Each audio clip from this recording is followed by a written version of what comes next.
Bulletin का बाकायदा आगाज़ करेंगे और सबसे पहले आपको बताएं कि न्यू कराची में फैक्ट्रियों में लगने वाले आग को 8 घंटे बाद बुझा दिया गया। आग बुझाने के लिए 15 गाड़ियों ने ऑपरेशन में हिस्सा लिया। हुकाम के मुताबिक कूलिंग का अमल मुकम्मल होने के बाद आग लगने की वजूहात और नुकसान का पता लगाया जाएगा।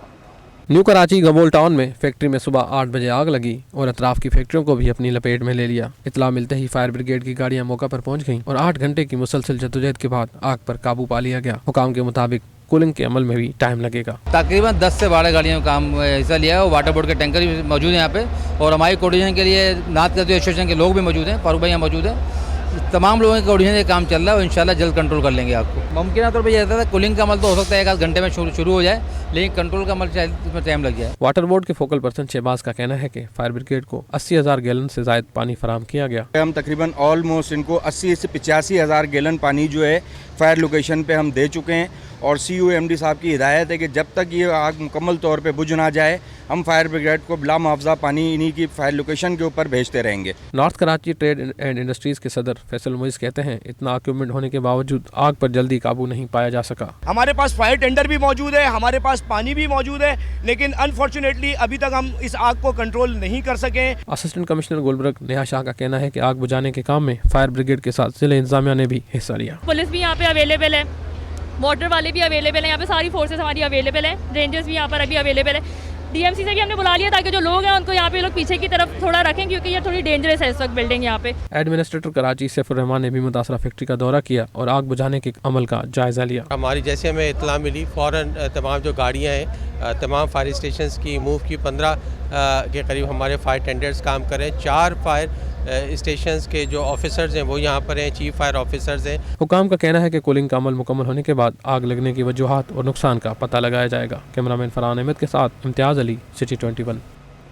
वज़ीर-ए-आला सिंध सैयद मुराद अली शाह की ज़ेरे सदारत इजलास में सिंध काबीना ने Sindh electric power regulatory authority के क़याम और BRT रेड लाइन के लिए 16 एकड़ ज़मीन मुख्तस करने की मंजूरी दे दी।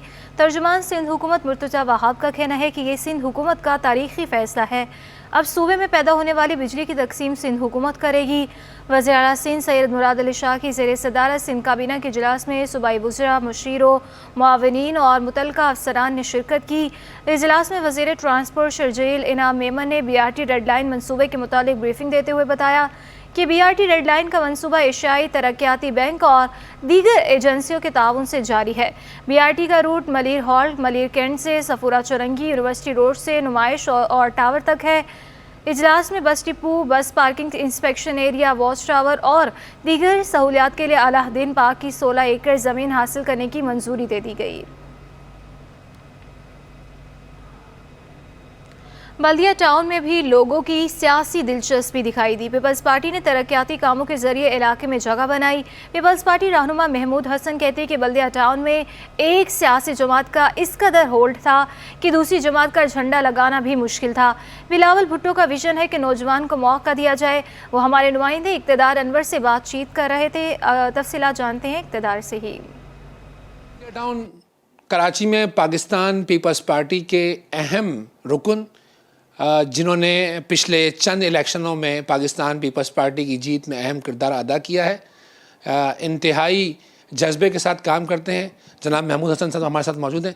महमूद भाई, ये किस तरह हुआ कि ये बल्दिया टाउन जो है वो अचानक से पाकिस्तान पीपल्स पार्टी का किला बन गया, ऐसे कैसे मुमकिन हुआ? अच्छा इक़्तिदार भाई, बात ये है कि बल्दिया टाउन के अंदर एक सियासी जमात का होल्ड था और पॉसिबल ही नहीं था कि यहाँ पर कोई दूसरी सियासी जमात यहाँ काम करे या अपना झंडा लहरा सके। हमने बहुत कोशिशों से ये बूथ को इधर तोड़ा है। ये बिलावल साहब का फ़लसफ़ा है कि नौजवान क़यादत को आगे लाया जाए और हमारी तंजीम की भी बहुत बहुत मेहरबानी है, बहुत शुक्रगुज़ार उनका कि उन्होंने नौजवान क़यादत पर एतमाद किया और नौजवान क़यादत को नीचे उतारा। लेकिन बात बेसिक वही है कि हमने काफ़ी तरक्याती काम किए यहाँ पर।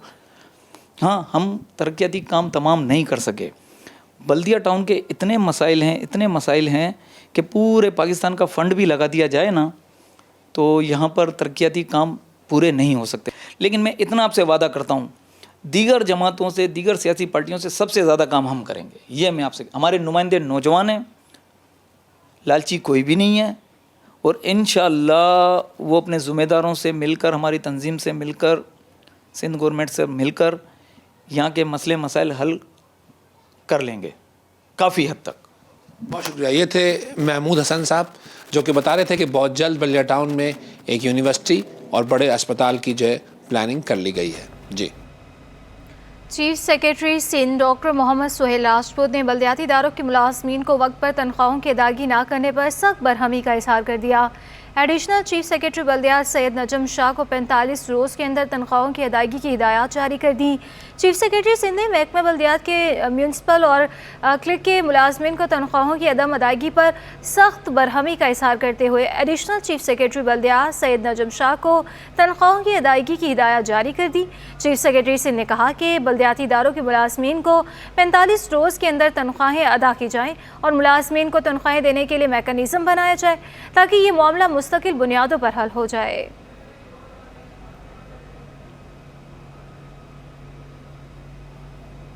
वज़ीर ख़ारिजा बिलावल भुट्टो ज़रदारी से पाकिस्तान में नेपाल के सफ़ीर ने मुलाकात की। मुलाकात में दोनों ममालिक के दरमियान तारीख़ी ताल्लुकात पर भी गुफ्तगू हुई है। वज़ीर ख़ारिजा ने अपने नेपाली हम मनसब के लिए नेक ख्वाहिशात का भी इजहार किया है। अहम मुलाकात के हवाले से आपको बता रहे हैं, वज़ीर ख़ारिजा बिलावल भुट्टो ज़रदारी से पाकिस्तान में नेपाल के सफ़ीर ने मुलाकात की है और मुलाकात में दोनों ममालिक के दरमियान तारीख़ी ताल्लुकात पर भी गुफ्तगू हुई। वज़ीर ख़ारिजा ने अपने नेपाली हम मनसब के लिए नेक ख्वाहिशात का भी इजहार किया है। पाकिस्तान और नेपाल जनूबी एशिया के हम अहम तंजीम सार्क के बानी रुकन ममालिक है। वज़ीर ख़ारिजा ने अपने नेपाली हम मनसब के लिए नेक ख्वाहिशात का इजहार किया। मुलाकात में पाकिस्तान और नेपाल के दरमियान मुख्तलिफ शोबों में ताउन बढ़ाने पर भी तबादले ख्याल किया गया।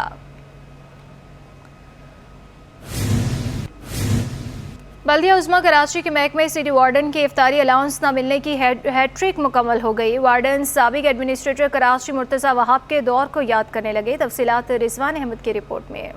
सिटी वार्डन रमज़ान में जहनी अजियत का शिकार, शदीद गर्मी और माह सयाम में सड़कों पर ट्रैफिक कंट्रोल करने वाले सिटी वार्डन ताहाल इफ्तारी अलाउंस से महरूम हैं। Deputy director city warden Shahbaz Ali कहते हैं 2 साल से मुसलसल और एक साबका रमज़ान का इफ्तारी अलाउंस नहीं दिया जा रहा। मुर्तज़ा वहाब के दौर में अलाउंस बाकायदगी से मिलना शुरू हो गया था, उनके जाते ही इफ्तारी अलाउंस को ब्रेक लग गया। साल में एक दफ़ा में सिर्फ इफ्तारी मिलती है, जो कि पिछले 2 सालों से नहीं मिली। उससे पहले भी 3 साल नहीं मिली थी, फिर बीच में एक दफ़ा हमें दी गई थी। लास्ट ईयर मुर्तज़ा वहाब साहब जो आए थे, उनकी मेहरबानी थी कि उन्होंने 3 साल के जो हमारे इफ्तारी के अलाउंस बाकी थे, उसमें से 1 साल उन्होंने 1 साल के पैसे हमें दिए थे, जिस पे हम उनके शुक्रगुजार हैं। मगर अभी वो भी पिछले भी 2 बाकी हैं। सिटी वार्डन्स कहते हैं कमर तोड़ महंगाई में जेब बाजार से इफ्तारी का सामान खरीदने की इजाज़त नहीं देती। इफ्तार के वक्त मुखय्यर हजरात के रहमो करम पर होते हैं। महंगा तरीन इफ्तारी का सामान हो गया है, तो अगर हम वो इफ्तारी रोड पे करेंगे तो हम अपने घर वालों को क्या बताएंगे, क्या पहुंचाएंगे, किस तरह उनको पूरा करेंगे। सर रोड पे ही अगर किसी ने आके करवा दी तो, नहीं तो फिर ये कि जहाँ पे देखते हैं अगर कहीं दस्तरखान लगा हुआ है तो उधर। इफ्तारी अलाउंस रोके जा रहे हैं वार्डन के, ठीक है। इफ्तारी का मौका ईद सर पे आ रही होती, चांद रात कहते हैं आखिर में देंगे। चांद रात आती तो वार्डन की अफ्तारी सैलरी तक रोक दी जाती है। बल्दिया उज़्मा कराची के माली बहरान से इसके मुलाजमीन मुश्किलात से 2-4 हैं, जिनमें इफ्तारी अलाउंस सर फहरिस्त है। कैमरामैन वक्कास लोधी के हमरा रिजवान अहमद, सिटी 21। शहर कायद के मुख्तलिफ इलाकों में गैस बहरान शिद्दत इख्तियार कर चुका है, जिसके बाद घरेलू ख़वातीन को खाना पकाने में सख्त दुश्वारी का सामना है। सहरी और इफ्तारी के औकात गैस न आने के बायस शहरी गैस सिलेंडर के इस्तेमाल पर मजबूर हैं। हमारे नुमाइंदे शुएब मुख्तार इस वक्त कश्मीर कॉलोनी में मौजूद हैं, उनसे इस हवाले से मज़ीद तफसीलात जान लेते हैं। जी शुएब मुख्तार, बताइएगा क्या तफसीलात हैं। जी बिल्कुल, शहर कायद के मुख्तलिफ इलाकों में गैस बहरान जो है वो शिद्दत इख्तियार कर चुका है, जिसके बायस शहरियों को शदीद मुश्किलात का सामना है। मैं इस वक्त मौजूद हूँ कश्मीर कॉलोनी में। यहाँ पर सहरी और इफ्तारी के औकात भी गैस लोड शेडिंग जो है वो जारी है। घरेलू ख़वातीन भी इस इलाके में ख़ासी हमें परेशान दिखाई देती हैं। मेरे साथ इस वक्त कुछ यहाँ के रिहायशी मौजूद हैं, हम इनसे बात करेंगे और पूछेंगे। ये बताइएगा कितने अरसे से इस इलाके में गैस लोड शेडिंग जो है वो की जा रही है? ये तो सर्दियों से शुरू हुई है, लेकिन इस रमज़ान के महीने में बहुत ज़्यादा है। 2 घंटे शाम को छोड़ते गैस, 2 घंटे सहरी को, ना दिन को गैस होती है ना रात को होती है। इसलिए बहुत परेशानी होती है ना कि दिन को होए रात को ना होए फिर भी परवाह नहीं है, लेकिन ये दिन को भी नहीं होती रात को भी नहीं होती। बहुत ज़्यादा लोड शेडिंग है और परेशानी है हम लोगों को। आप बताइएगा, गैस नहीं आती है, कैसे गुजारा करते हैं आप लोग? इसके अंदर है जिस टाइम के अंदर गैस की ज़रूरत होती है, सहरी के टाइम, अफ्तार का टाइम, इसकी एक तो लोड मैनेजमेंट का तो इशू है ही है। उसके बाद ये जो इन्होंने कंप्रेसर गैस के इस्तेमाल करने शुरू कर दिए हैं लो प्रेशर की वजह से लोगों ने, अब उसको मैनेज करने वाला भी कोई इदारा नहीं है कि जो आगे इसको कट डाउन करे, जिसकी वजह से जो गैस जिस टाइम के अंदर ये देते हैं उस टाइम में भी हम लोग अवेल नहीं कर सकते, उसको इस्तेमाल नहीं कर सकते। इनका यही कहना है कि गैस ना आने के बायस जो है ये सिलेंडर के इस्तेमाल पर मजबूर हैं, जिसके बायस इनके अखराजात में इजाफा हो गया है। जी, डिजिटल मरदमशुमारी में जालसाजी, बेज़ाब्तगी और शहर कायद की आबादी को कम दिखाने के हवाले से जमात इस्लामी कराची के तहत मॉनिटरिंग सेल का इफ्तिताह कर दिया गया। हाफिज़ नईमुर रहमान ने कहा कि कराची की आबादी को पिछली मरदमशुमारी से भी कम दिखाया जा रहा है, लोगों को आवाज़ उठाना होगी, मॉनिटरिंग सेल के जरिए शिकायत दर्ज करवाएं। उन्होंने एहतजाज का भी ऐलान कर दिया। कराची वालों को फिर कम गिन दिया गया, आबादी पिछली मरदमशुमारी से भी कम हो गई। जमात इस्लामी मरदमशुमारी की बेज़ाब्तियाँ सामने लाने के लिए मैदान में आ गई। इदारा नूर हक में मरदमशुमारी से मुताल्लिक शिकायत के लिए मॉनिटरिंग सेल कायम कर दिया। हाफिज नईमुर रहमान ने मॉनिटरिंग सेल के इफ्तिताह के बाद कहा कि हुकूमत के मुताबिक 90% मरदमशुमारी मुकम्मल हो गई, मगर कराची की आबादी सिर्फ 1 करोड़ 40 लाख बताई जा रही है, जो पिछली मरदमशुमारी से भी कम है। 40% घरों की तो खाना शुमारी हुई नहीं। इदारा शुमारियात के सामने एहतजाज करेंगे। तो जो मरहला जिसमें इन्होंने अनाउंस किया है कि 90% से ज़्यादा मरदमशुमारी हो चुकी है, उसमें कराची की आबादी पिछले साल से भी कम कर दी है इन्होंने। यानी अगर 10% और भी हो जाएगी तो 1 करोड़ 55 लाख की होगी ना, तो गोया 2017 के मुकाबले में जो उन्होंने पहले जाली तरीके से काउंट की थी उससे भी आबादी कम शो हो रही है। तो कराची डिवीजन की आबादी 1 करोड़ 40 लाख दिखाई है इन्होंने, 90% जो काउंटिंग हुई है। हाफिज नईमुर रहमान का कहना था कि मरदमशुमारी में बहुत अजीब इंकिशाफात हो रहे हैं। उन्होंने मरदमशुमारी की SOP और टेबलेट चलाने से मुताल्लिक अमले की तरबियत पर भी सवाल उठाया। सियासी जमातों पर जोर दिया कि वो आवाम को मसाइल से आगाह करें। सूबा सिंध में ज्यादातर अमला इनकॉम्पिटेंट वो है कि जो बुनियादी चीजें नहीं कर सकता, इनके हाथ में टेबलेट पकड़ा दिए गए। फिर एक और बात हुई, इन टैबलेट्स में जो नक्शे थे वो सुपार्को के दिए हुए नक्शे हैं, और जो मैनुअल नक्शे PBS के पास है, पाकिस्तान ब्यूरो ऑफ स्टैटिस्टिक्स के पास, उससे इसमें फ़र्क है। जाहिर है उसके नतीजे में ब्लॉक कोड्स की हुदूद बदल गई, पता ही नहीं चल पा रहा अब उनको कहाँ जाना है। पहले एक चीज़ दिमाग की हुई थी, अब दूसरी चीज़ आ गई है। अमीर जमात इस्लामी कराची ने खाना शुमारी के हवाले से फ्लैटों में राब्ते करने का ऐलान किया और जोर दिया कि लोग मॉनिटरिंग सेल के जरिए शिकायत दर्ज कराएं। इसके खिलाफ सबको आवाज़ उठाना होगी। नाज़रीन, कराची में आटे का बहरान मज़ीद संगीन होने का खदशा है। आटे की कीमतों में कमी ना हो सकी। इलाकाई बाज़ारों में चक्की का आटा 160 से 170 रुपये किलो, जबकि फ़ाइन आटा 150 रुपये किलो और 2.5 नंबर आटा 140 से 145 रुपये किलो तक फ़रोख्त किया जा रहा है। ये रिपोर्ट देखिए। शहर कायद में आटे का बहरान मजीद संगीन होने का इम्कान, कीमतें छूने लगी आसमान, शहरी और दुकानदार दोनों हो गए परेशान। गंदम की जिलाबंदी के मामले के बायस जहां आटे का बहरान पैदा हो गया है, तो वहीं आटे की कीमतें भी परेशानी का बायस हैं। छोटी चक्की मालकान का कहना है कि रोजाना ओपन मार्केट से नई कीमतें सामने आ रही हैं, जिससे कारोबार करना मुश्किल हो गया है। बहुत परेशानी है गंदम के हवाले से, गंदम मिल नहीं रही। ओपन मार्केट पर गंदम खरीदनी पड़ती है डेली, रोज़ का नया रेट है, रोज़ गाहक से मगजमारी होती है, चिक चिक होती है गाहक से। आज का है 160 रुपये रेट है आटे का, गंदम 150 रुपये में आ रही है। अभी आज का कुछ नहीं पता, आज माल लिखवा है, कल का कुछ नहीं पता है हमें। आटे की बढ़ती कीमतों पर शहरियों ने दुहाई दी कि महंगाई ने इनकी कमर तोड़ दी है। अब तो चटनी रोटी खाना भी मुहाल हो गया है। तो गरीब बंदे का यही था कि आटा सस्ता था तो प्याज के साथ, अगर सालन नहीं है तो चटनी के साथ भी वो रोटी खा के वो अपना गुजारा कर सकता था। लेकिन अब हालत इस तरह हो चुकी है कि वो अभी आटा की खरीदने के लिए भी उसके पास पैसा नहीं है। आटे की सरकारी एक्सपोर्ट रेट 95 रुपये और रिटेल कीमत 98 रुपये फ़ी किलो मुकर्रर है, जबकि चक्की के आटे की सरकारी कीमत 105 रुपये फ़ी किलो है। मगर इलाकाई बाजारों में चक्की का आटा 160 रुपये से 170 रुपये किलो, फाइन आटा 150 रुपये किलो और 2.5 नंबर आटा 140 से 145 रुपये किलो तक फरोख्त किया जा रहा है। Flour mills association Sindh zone ने गंदम जारी करने के लिए हुकूमत को 48 घंटों का वक्त दे रखा है। फ्लोर मिल्स मालकान ने खदशा जाहिर किया है कि ईद से कबल गंदम जारी ना की गई तो आटे का बहरान मजीद संगीन हो सकता है। कैमरामैन अजलान हाजी के हमरा बसीम इफ्तिखार, City 21 न्यूज़। और नाज़रीन, सख्त गर्मी और चिलचिलाती धूप में रोज़ा रखकर फ़राइज़ सर अंजाम देना आसान काम नहीं। इन दिनों भी polio health workers cantt station पर अपनी जिम्मेदारियां निभा रहे हैं। कैंट स्टेशन पर मौजूद पोलियो वर्कर्स टीम के इंचार्ज नाजिश का कहना है कि पोलियो मुहिम के दौरान स्टेशन पर आने वाले और जाने वाले हर ट्रेन के मुसाफिरों के बच्चों को पोलियो से बचाव के कतरे पिलाए जाते हैं। आज यौम अली के मौके पर जब छुट्टी है, उसके बावजूद ड्यूटी पर मौजूद हैं और रोज़ाना की बुनियाद पर 3 शिफ्टों में काम करते हैं।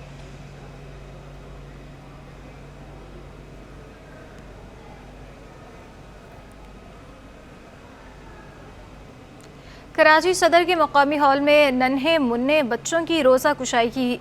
उमर, शर्जील और नबीला पहला रोज़ा रखकर खुश दिखाई दिए। मज़ीद तफ़सीलात जानते हैं हमारी नुमाइंदा अक्सा शाहिद से। जी बिल्कुल, जैसा कि माह सयाम का महीना है और दूसरा अशरा भी जो है वो अपने इख्तिताम पर है, पर बच्चों की रोज़ा कुशाई का सिलसिला जो है वो अब तक चल रहा है। मैं इस वक्त मौजूद हूँ एक लॉन में, जहाँ वालिदैन ने अपने बच्चों के पहले रोज़े का आगाज़ जो है वो पूरा हॉल में एहतमाम किया है। इस वक्त मेरे साथ 3 कज़न मौजूद हैं, उन्होंने अपना पहला रोज़ा रखा है। सबसे पहले हम बात करते हैं नबीहा से। नबीहा, आपने अपना पहला रोज़ा रखा है, आप मुझे बताओ रोज़ा रख के आप कितनी एक्साइटेड थी, कितनी खुश थी अपने रोज़े को लेकर? मैं बहुत खुश थी, अपना रोज़ा रख के मैं बहुत खुश थी। अच्छा, आप मुझे बताओ आपने अपनी मामा को तंग किया रोज़ा रख के? नो। क्या क्या काम किया आपने? नमाज पढ़ी और ना काम किया। तो शर्जिल, आप मुझे ये बताओ कि आपने सहरी में क्या खाया? वाइट कढ़ाई। वाइट कढ़ाई, और क्या क्या फरमाइश की थी आपने अपनी वालदा से? चाय और अंडा पराठा। चाय और अंडा पराठा। अच्छा, ये बताओ हम रोज़ा क्यों रखते हैं? अल्लाह ताला के। साथ ही मैं इनकी वालदा मौजूद है, उनसे जानते हैं कि आप मुझे ये बताएं कि बच्चों ने कितना तंग किया, क्योंकि बच्चों का ये कहना है कि वो बड़े खुश थे। नहीं, बच्चों ने तो कोई तंग नहीं किया, बस रेगुलर वाला टाइम चल रहा था बच्चों के साथ, जो आम टाइम में होता है वही नमाज वगैरह में, बस इसमें ही हो गया टाइम पूरा। तो आपने सुना कि वालदा का कहना है कि बच्चों को जो है वो रमज़ान की सीख देनी चाहिए, उनके लिए दुआ गो है कि बच्चे जो है रमज़ान में झूठ ना बोलें, बुरे काम ना करें और सारा साल जो है वो ऐसे ही जो है नेक अमाल पे जो है नेक कामों पे जो है वो अमल करते रहें। और साथ ही बच्चे बड़े खुश थे, काफ़ी जो है पूरा ख़ानदान यहाँ पर था इन्वाइटेड। यही है रमज़ान की रहमत और बरकत, जिसमें जो है वो बच्चे भी मौका मिलता है, रोज़ा रखते हैं और बड़ों के साथ मिल बांट के खुशियाँ बांटते हैं। जी, सैलाब मुतासरीन के फंड्स में खुटबुट पर PDMA के अफसरान के खिलाफ नैब में मुकदमा दर्ज करने की तैयारी शुरू हो गई। स्पेशल ऑडिट कमेटी ने 25 अरब रुपए की खुटबुट की निशानदही की। PDMA की जानिब से खुटबुट का मामला अदालत में जाने के बाद अदालत के हुक्म पर स्पेशल ऑडिट कमेटी बनाई गई थी। ऑडिट रिपोर्ट में खरीदारी में नाक़िस तरीक़ाकार की निशानदही हो गई। रिपोर्ट में 3 डेप्यूटी कमिश्नर्स और PDMA अफसरान की जानिब से गबन का मामला सामने आया, जिस पर नैब हुकाम ने अफसरान के खिलाफ मुकदमा दर्ज करने की तैयारी की है। नैब प्रोसिक्यूटर ने कार्रवाई के लिए वक्त भी मांग लिया। रिपोर्ट के मुताबिक PDMA ने 25 अरब रुपये खर्च कर लिए, लेकिन सैलाब मुतासिरीन ताहाल भटक रहे हैं।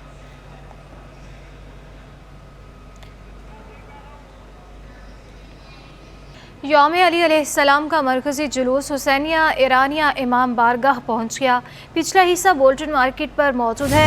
अज़ादारों के लिए इफ्तारी और लंगर का एहतमाम किया गया। मज़ीद तफ़सीलात जान लेते हैं अपने नुमाइंदे शाहज़ेब हुसैन से। शाहज़ेब, बताइएगा।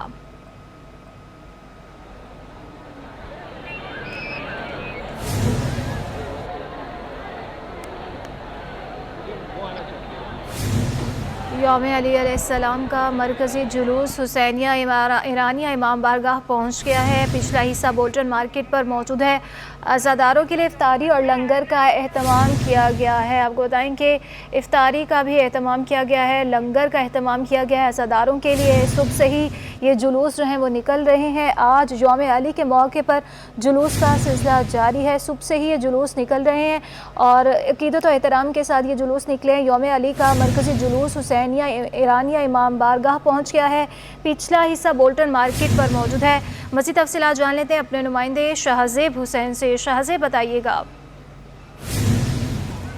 जी बिल्कुल, देखें सुबह से ही मरकज़ी जुलूस दोपहर 2 बजे के करीब जो है हुसैनिया नश्तर पार्क से जो है बरामद हुआ था। उसके बाद 2:15 बजे के करीब देखा गया कि अली रज़ा इमाम बारगाह पर जो कि एम ए जिना रोड पर वाक़ है, वहाँ पर नमाज ज़ोहरीन अदा की गई। इसी तरीके से जुलूस मरकज़ी जुलूस हुसैनिया ईरानिया इमाम बारगाह जो कि खारा दर पर वाक़ है, वहाँ पर उसकी जानिब जो है गामज़न रहा। मगरिब के टाइम नमाज मगरिब के बाद की वक्त जो है ये मरकज़ी जुलूस हुसैनिया ईरानिया इमाम बारगाह पर पहुंचा है। इसका अगला हिस्सा जो है पहुंच चुका है, जबकि तकरीबन पिछला हिस्सा बुल्टन मार्केट क्रॉस कर चुका है। मेरे कैमरामैन हसन इकबाल अगर आपको दिखाएं तो ये वो मनाजिर हैं। यहाँ पर लंगर का एहतमाम भी किया गया है, क्योंकि देखा गया कि आज 21वां रोज़ा है और उसके साथ ही साथ तमाम अज़ादारान जो है रोज़े में थे, तो उनके लिए नमाज़ें उनके लिए जो इमाम किया गया था। यहाँ पर बड़ी तादाद अज़ादारों की मौजूद है। अज़ादारों में बच्चे, ख़वातीन, बुज़ुर्ग, नौजवान सभी दिखाई दे रहे हैं। सिक्योरिटी के सख्त इंतजाम किए गए हैं। 5000 से ज़्यादा सिक्योरिटी के पुलिस एहलकार, अफसरान और रेंजर्स अफसरान और एहलकार, और साथ ही साथ कानून नाफिज करने वाले इदारों के एहलकार और रैपिड रिस्पॉन्स फोर्स की जो टीम हो यहाँ पर थी, और उन्होंने सिक्योरिटी के प्राय सर अंजाम दिए हैं। जिस तरीके से हमारी ज़िला शर्की के जो SSP हैं ज़ुबैर नज़ीर शेख से बात हुई थी, तो उन्होंने कहा था कि जो मरकज़ी जुलूस जो जब बरामद हुआ था नश्तर पार्क से, वो ज़िला शर्की की हुदूद थी, लेकिन फिर उसके बाद जब मरकज़ी जुलूस 3 बजे के करीब सदर में दाखिल हुआ तो वो हुदूद हो गई ज़िला जनूबी की। अब जो है इस वक्त मरकज़ी जुलूस जो है वो ज़िला सिटी की हुदूद में है, यानी खारा दर के इलाके में है, और खारा दर में जो वाक़ हुसैनिया ईरानिया इमाम बारगाह है वहाँ पर ये जुलूस दाखिल हो चुका है। और यहाँ पर जो है उससे कुछ देर बाद मजलिस होगी। ताहम यहाँ पर अज़ादारान की जो है बड़ी तादाद मौजूद है, जो कि इस वक्त हुसैनिया ईरानिया इमाम बारगाह की जानिब जो है रुख किए हुए हैं। और जो इस जुलूस का जो पिछला हिस्सा है वो तकरीबन बुल्टन मार्केट क्रॉस कर चुका होगा। मेरे कैमरामैन हसन इकबाल आपको दिखा रहे होंगे, जो पुलिस की लाइटें दिखाई दे रही हैं, ये वो मरकज़ी जुलूस का आखिरी हिस्सा है। उसके बाद जो है ये मरकज़ी जुलूस मुकम्मल तौर पर हुसैनिया ईरानिया इमाम बारगाह में मुकम्मल तौर पर दाखिल हो जाएगा। मैं आपको बताऊं कि जिस तरीके से पुलिस अफसरान इस जुलूस की निगरानी कर रहे थे, साथ ही साथ पुलिस एहलकार और रेंजर्स के एहलकार जो नौजवान यहाँ पर जो तैनात किए गए थे, उनकी जो तादाद थी 5000 से ज़ायद थी, उन्होंने अपनी फ़राइज़ जो है यहाँ पर भरपूर तरीके से सरअंजाम दिए। और अब ये जो है मुकम्मल तौर पर ये जो जुलूस है वो अपने अख्तिताम की जानिब जो है गामज़न दिखाई देता है। जी अच्छा शाह से बताइएगा, जैसे कि आप कह रहे हैं कि पिछला हिस्सा अभी बुल्टन मार्केट पर मौजूद है, कब तक वो हिस्सा जो है वो यहाँ पर पहुँच जाएगा और ये जुलूस जो है कहाँ पर जाकर इख्तिताम पजीर होगा? जी बिल्कुल, जैसा कि हमने आगाह किया कि तकरीबन जो है मरकज़ी जुलूस का जो पिछला हिस्सा है वो बुल्टन मार्केट क्रॉस कर चुका है, और इस वक्त जो इस मरकज़ी जुलूस का जो अगला हिस्सा है वो हुसैनिया ईरानिया इमाम बारगाह में दाखिल हो चुका है। अज़ादारान की बड़ी तादाद मौजूद है यहाँ पर, और यहाँ पर मातम करते हुए अज़ादार जो है यौम अली की से मोहब्बत का इजहार करते हुए हुसैनिया ईरानिया इमाम बारगाह की जानिब गामज़न दिखाई देते हैं। यहाँ पर बड़ी तादाद में बुज़ुर्ग, नौजवान, ख़वातीन और साथ ही बच्चे भी जो है इस जुलूस में शामिल हैं। मैं आपको बताऊं कि ये जो जुलूस है इसने बुल्टन मार्केट क्रॉस कर चुका है, तकरीबन आखिरी मराइल में ये दाखिल हो चुका है, और उसके बाद ही अब से कुछ देर बाद तकरीबन 9 बजे के करीब बताया जा रहा है कि हुसैनिया ईरानिया इमाम बारगाह में एक मजलिस होगी, और इसके बाद ये मुकम्मल तौर पर जुलूस इख्तिताम पजीर हो जाएगा। अच्छा शाहज़े बताइएगा कि आज जैसे आप पूरा दिन इसकी कवरेज कर रहे थे, सिक्योरिटी के किस तरह के इंतजाम देखें आपने? जी बिल्कुल, सिक्योरिटी के इंतजामात के हवाले से बात की जाए तो हमने देखा कि पुलिस अफसरान के एहलकार और नौजवान और रेंजर्स एहलकार के और उनके अफसरान जो है ड्यूटी की फ़राइज़ सर अंजाम देते दिखाई दे रहे थे। हमारी ज़िला शर्की के SSP से बात हुई, इसी तरीके से ज़िला जनूबी के SSP से बात हुई। यहाँ पर एडिशनल IG कराची जावेद आलम ओडो ने खुद इस मरकज़ी जुलूस की में जो है दौरा किया और प्रेस कॉन्फ्रेंस की, और उसमें उन्होंने बताया कि जिस तरीके से उनको थ्रेड मिली थी, लेकिन उसके बावजूद एक कामयाब और पुरअमन तरीके से इस जुलूस की सिक्योरिटी के इंतजामात संभाले। और साथ ही साथ इसमें क्रेडिट जाता है कानून नाफिज करने वाले इदारों के एहलकार और हसास इदारों के अफसरान एहलकारों को, और उसके साथ ही जो शार्प शूटर जो बुलंदोबाला इमारत पर जो है तैनात किए गए थे, उन्होंने भी जो है अपनी ड्यूटियाँ अच्छे तरीके से सरअंजाम दी हैं। अब ये जो मरकज़ी जुलूस है वो तकरीबन आखिरी मराइल में दाखिल हो चुका है, और अब से कुछ देर बाद ये इख्तिताम पजीर हो जाएगा हुसैनिया ईरानिया इमाम बारगाह में मुकम्मल तौर पर दाखिल होकर, और उसके बाद जो है यहाँ पर जो बड़ी तादाद में अज़ादारान मौजूद थे वो अपने घरों को रवाना हो जाएंगे। जी अच्छा शाह से बताइएगा, जैसे कि सिक्योरिटी के आज जो इंतजाम किए गए थे और उस पर यह भी बताया जा रहा था कि कुछ इलाकों में मोबाइल फ़ोन सर्विस जो है वो भी मुअत्तल की गई है, ये बताइएगा किन किन इलाकों में मोबाइल फ़ोन सर्विस मुअत्तल है इस वक्त और कब तक बहाल की जाएगी? जी बिल्कुल, अगर मोबाइल सर्विस के हवाले से बात की जाए तो तकरीबन तमाम ही इलाकों में मोबाइल सर्विस बहाल हो चुकी है। बस बताया जा रहा है जो मरकज़ी जुलूस की गुज़रगाहें हैं जिसमें वो इलाके आते हैं जिसमें सदर, बुल्टन मार्केट, लाइन्स एरिया, इसी तरीके के उसके अतराफ़ के इलाके हो गए, सोल्जर बाज़ार हो गया और साथ ही खारा दर, मीठा दर और अगर इस तरफ की बात की जाए आराम बाग के इलाके की, यहाँ पर मोबाइल सर्विस अब भी जो है मुकम्मल तौर पर फ़ाल नहीं हो सकी है। ताहम कुछ मोबाइल कंपनीज़ के सिग्नल बहाल किए जा चुके हैं और कुछ मोबाइल कंपनीज़ के सिग्नल बहाल नहीं हुए। तकरीबन बताया जा रहा है कि जब ये जुलूस जो है इख्तिताम पजीर हो जाएगा उसके बाद मुकम्मल तौर पर मोबाइल सिग्नल बहाल कर दिए जाएंगे। अच्छा शाहज़ेब, ये भी बताइएगा कि कंटेनर्स लगाए गए हैं रास्तों में, वो कब तक उठा दिए जाएंगे? जी बिल्कुल, देखा जाए देखें जब ये मरकज़ी जुलूस इख्तिताम पजीर हो जाता है, जो उसकी गुज़रगाहें होती हैं वहाँ पर जिस तरीके से एक रोज़ कबल कंटेनर्स लगाए जाते हैं और उसके बाद जब ये तमाम इंतज़ाम मुकम्मल कर लिए जाते हैं, जब ये जुलूस इख्तिताम पजीर होता है उसके चंद घंटों के बाद ही ये जो मुख्तलिफ़ इलाकों में या मुख्तलिफ़ गलियों को सील जो किया जाता है, कंटेनर्स लगाकर खारदार तारे लगाकर जो सील किया जाती हैं कुछ गलियाँ और कुछ शाहराहों को बंद किया जाता है जो इस गुज़रगाह में जो मार्केट्स आती हैं, जो दुकानें आती हैं, उनको सील किया जाता है। वो चंद घंटों बाद जो है उनको हटा दिया जाता है। शाहज़ेब, बताइएगा कि कौन-कौन सी मार्केट्स जो है वो रास्ते में आई हैं, कौन-कौन सी मार्केट्स जो है इस रास्ते में आई है जिनको बंद किया गया है?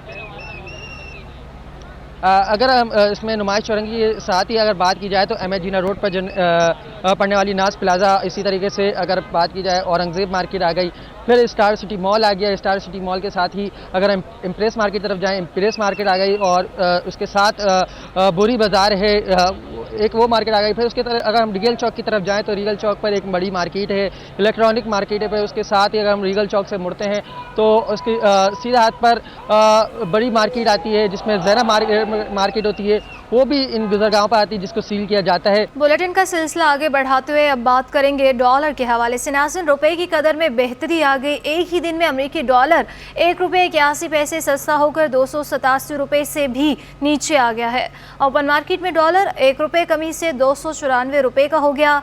इंटरबैंक और ओपन मार्केट में डॉलर के रेट का फ़र्क 7 रुपये 38 पैसे तक पहुँच गया।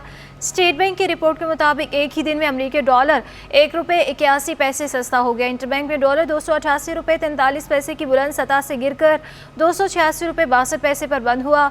माहिरीन का कहना है कि UAE की जानिब से पाकिस्तान को $1 अरब कर्जा देने की खबरों पर रुपये पर प्रेशर कम हुआ। इंटरबैंक के बाद ओपन मार्केट में डॉलर 1 रुपये सस्ता होकर 294 रुपये का हो गया है। ओपन मार्केट में यूरो 50 पैसे इजाफे से 315 रुपये का हो गया।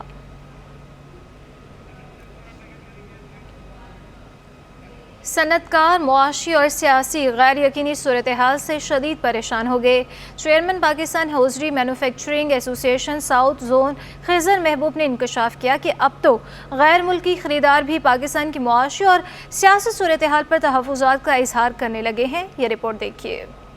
गैर यकीनी सियासी सूरत हाल, डॉलर की बढ़ती घटती कीमतें, गैस बहरान और मुश्किलात के तूफान ने सनतकारों को परेशान कर दिया। Chairman Pakistan hosiery manufacturing association south zone Khizar Mehboob सियासी गैर यकीनी सूरत हाल के मनफी असरात पर फट पड़े। खिजर महबूब ने कहा कि गैर मुल्की खरीदार भी पाकिस्तान की सियासी सूरत हाल पर शदीद तहफ़्फ़ुज़ात रखते हैं। उन्होंने एक्सपोर्टर का दरामदी माल क्लियर न होने से स्टॉक की कमी का भी शिकवा किया। पॉलिटिकल टर्मोइल और उसके साथ इंस्टीट्यूशनल टर्मोइल जो हो गया है उसकी वजह से बिज़नेस बहुत ज़्यादा अफेक्ट हो रहा है। हमारे बायर्स बहुत ज़्यादा कंसर्न है इस पॉलिटिकल सिचुएशन के ऊपर। फिर इस वक्त जो है इंटरनेशनल टर्मोइल बहुत ज़्यादा है, ऑर्डर्स मिल नहीं पा रहे हैं और गवर्नमेंट की कोई सपोर्ट नहीं है। तो हम एक्सपेक्ट करेंगे गवर्नमेंट को चाहिए कि एक्सपोर्टर्स के साथ बैठें और सारे इश्यूज़ को रिजॉल्व करने की कोशिश करें। खिजर महबूब ने कहा कि गर्मियों में भी गैस बहरान खत्म होने का नाम नहीं ले रहा। डॉलर भी कभी 260 कर दिया जाता है तो कभी 290 रुपए का। जब तक रुपए की कदर में इस्तेहकाम नहीं होगा, कारोबार कैसे चलेगा?